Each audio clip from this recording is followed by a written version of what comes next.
Alam nyo, isa pang issue at hindi natatapos na issue ay yung issue nung kay Vice Ganda. Oo. Hindi, alam mo, ito sabi ko nga ho sa inyo, yung mga nag-post ako, sa Facebook ko, ang mga natutuwa lang naman sa joke ni Vice Ganda, yung mga cheap na tao. Honestly. Sorry to say, I think, sa aking pananaw, yung klase ng kanyang joke, walang talent. Walang masyadong mababaw yung joke niya. Kasi ako, dati madalas po akong nanonood nung sa Netflix yung sa mga joke ng yung mga stand-up comedian sa Amerika. Pinanonood natin yan eh. Alam mo, nabibilib ako. Kasi hindi sila nanlalait.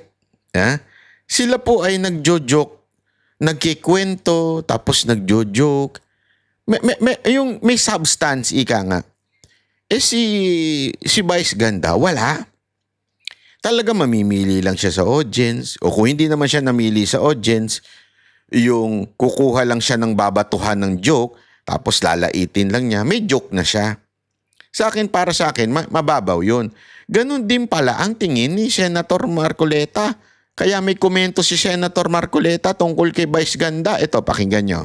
Gagamit ka ng mga, alam nila, sikat na tao yun eh. Sikat. Influencer. Basta alam lang nila sikat yung tao. Ah? Hindi na nila iniisip kung sira ulo yun o hindi. Di ba? Oo nga, tama. O, isipin, ang kanyang gawain magpatawa. Okay naman yun. Marami naman tayong komedya. Maraming komedyante. Nakita mo naman yung mga institusyon sa komedya. Dolphy. King of Comedy. Sino ang makikipagdebate na yung mga tao ngayon nakapagbigay ng talagang kasiyahan, pagpapasaya sa marami nating kababayan? Lalong-lalo na sa kahirapan ng buhay, di ba? Panchito, di ba? Aping dal. Kita nyo, totoo naman talaga ito eh. Ibang-iba yung style ng mga joke noon. Hindi nyo napapansin. Ako gusto ko yung mga joke noon eh, lalo na yung kila Dolphy. Yung simple lang, pero may lalim. Yung kila Babalu. Siguro yung mga kapanahunan natin na yung ganun eh. Para bagang ganito yan. Nawala na yung mga gumagawa na magagandang music ngayon. Hindi, honestly OPM.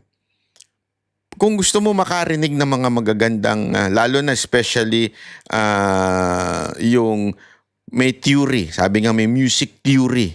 Di ba? May ganun eh. Kung bumalik ka doon sa luma, kahit ito'y sa Pilipinas o maging sa Hollywood, bumalik ka. Kaya nga, usong-uso yung sa Hollywood o yung sa Amerika, sa ibang bansa, yung sinasample. Yung nanggagaling, sabi ng sample, kukuha from other music, from the past, tapos ilalagay sa bago. Papalitan ng drums, konting bass, dadagdagan, iibahin. Yun yung tinatawag na sinasample. Bakit? Kasi nga ang gaganda ng mga music nung nakaraan. Kahit sa Pilipinas, ganun din. Pag yung mga music dati na napakagaganda, alam mo yung mapapakanta ka ngayon, pambihirang Ginoo. Ayoko na lang magbanggit ng mga kanta eh. Parang kabayo eh. Di ba? Ayoko na lang. Bahala na lang kayo manghula ng kung anong song yun, di ba? Nyek nyo.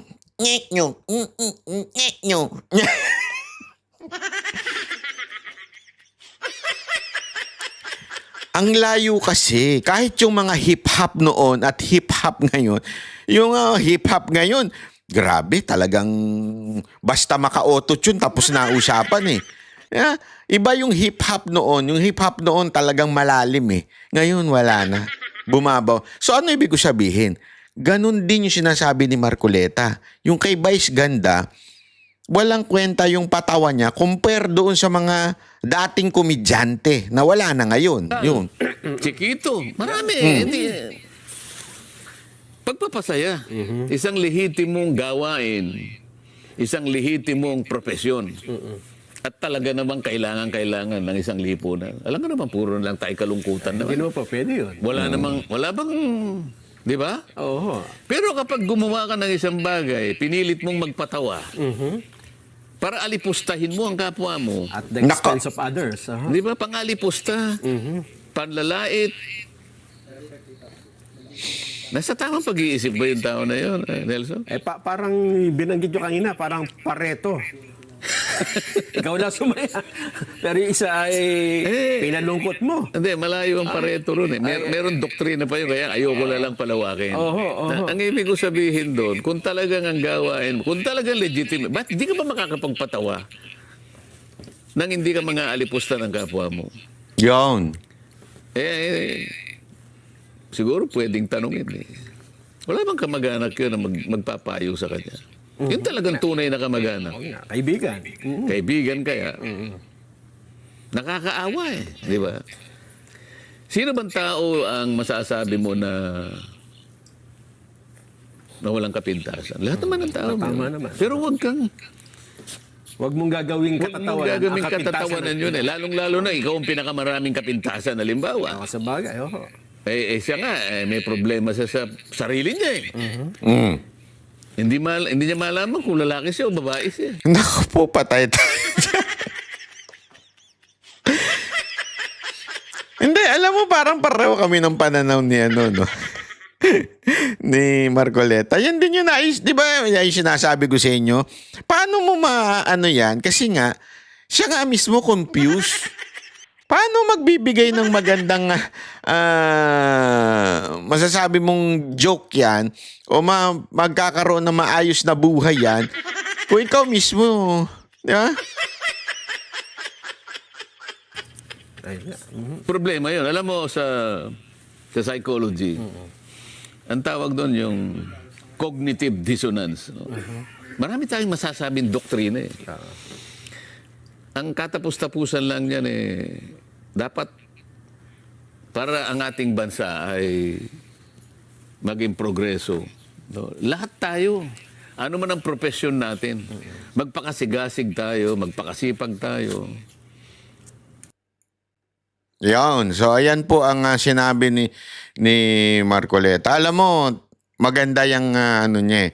Kaya dapat, alam mo kasi, kaya ako ito din ang pananaw ko dyan eh. Kaya ganyan yan yung kabastusan ni bunganga nito ni Vice Ganda. Kasi nga po, honestly, medyo napapag-iwanan na ho siya pagdating do sa mga bagong komedyante.